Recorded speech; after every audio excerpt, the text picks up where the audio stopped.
Hey everybody, Charlie here from Average Guy Adventures. When I've got customers out, one of the common questions that I get asked is what we do with all the fish that we catch every year. There are a ton of things that you can do with salmon and trout. Sometimes we fish for walleye with walleye, but today what we're going to do is we're going to talk about salmon and trout a little bit. I like to cut them up in chunks and I like to deep fry them. That's one of the best ways that I like to do it. You can also boil them, you can broil them, you can cook them on the grill, you can cook them in tin foil, you can cook them just skinned down on the grill on a piece of paper, you can do cedar plank. There's a ton of things you can do. What I'm going to talk about today is what to do with some of your leftovers. The other night I made fish, we had foil packet fish, and I cooked some just on a grate so it wouldn't be so juicy and wet and whatever and greasy. It would be a little bit more dry. What I'm going to do with that leftover fish today is I'm going to make fish pasta salad. So we used steelhead trout for supper the other night. We're going to go ahead and we're going to make steelhead trout. You can do this same thing with salmon, and we're going to make pasta salad out of the rest of this. So I'm going to get everything prepped and I'll be back with you in just a few minutes. Okay, we're back and I've cut up some vegetables. I'll give you a peek here. What we've done is we've cut up some black olives, some celery, and some onion. About a half cup of black olives, a half cup of celery, and probably about a quarter cup or a third cup of onions, along with a cup and a half to 2 cups of fish. Also boiled up some noodles here, which you can see. Let them cool off for a while. And now we're going to mix them up. We're going to mix them up with a mix of real mayo and Miracle Whip. Mostly I do this just for flavor purposes. There is a little bit with the Miracle Whip. It's water-based now, so if you do use Miracle Whip and only Miracle Whip, it will probably start to separate in water within a couple of days. If you use straight mayo, it won't separate hardly at all. If you use a mix, it gives you a good 3 to 4 days before that water starts to appear in your bowl, but usually it doesn't last that long.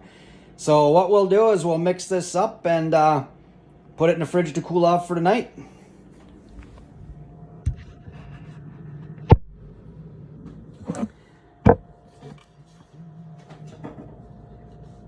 Throw the fish in there first, and then we'll just kind of get everything in there as we go along and mix it up. And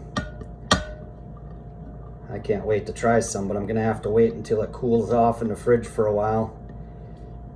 Still good stuff though. Real good stuff. Even if it's a little warm, it still tastes pretty good. There are a whole bunch of things that you can do with the fish. Right now I'm using, obviously, like I said, steelhead rainbow trout.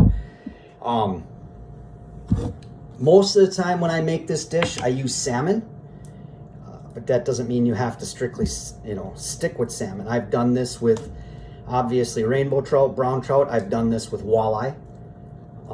It all comes out just as good. You can add whatever vegetables you like. Some people like to add peas. It's just like making a tuna salad. You just add whatever you think you want to add and whatever fits your taste.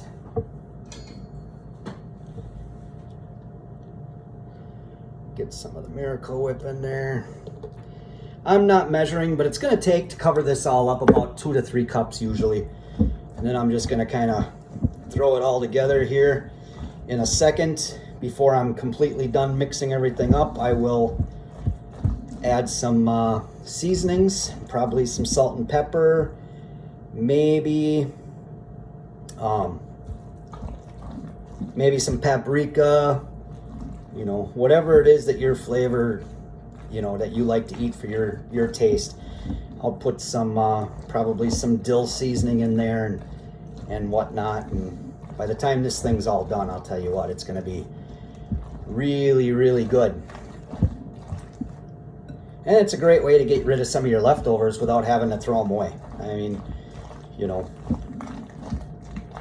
lot of times we cook fish, and I know we do it in our household too, and I have a real bad habit since I do all the cooking. I have a bad habit of overcooking.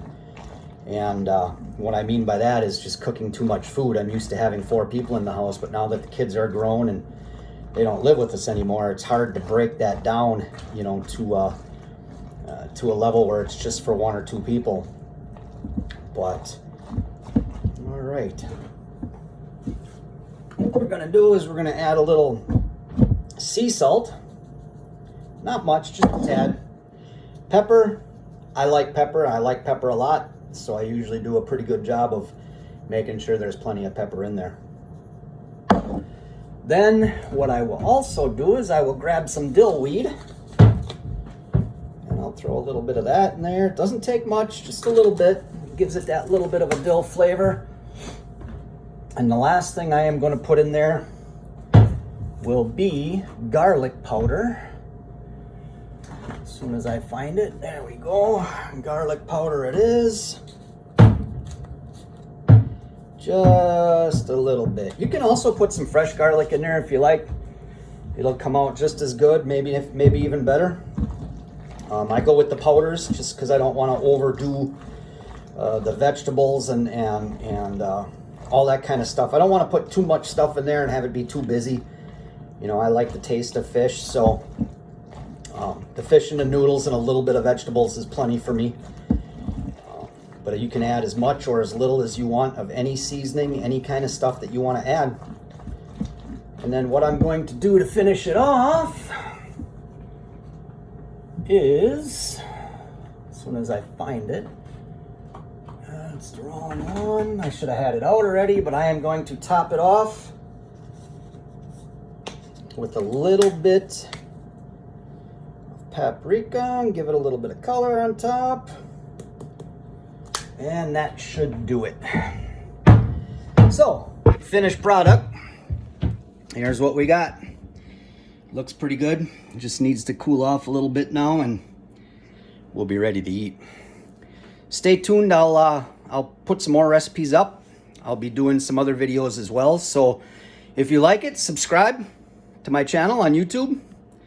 I would appreciate that very much. But for now, we're gonna go.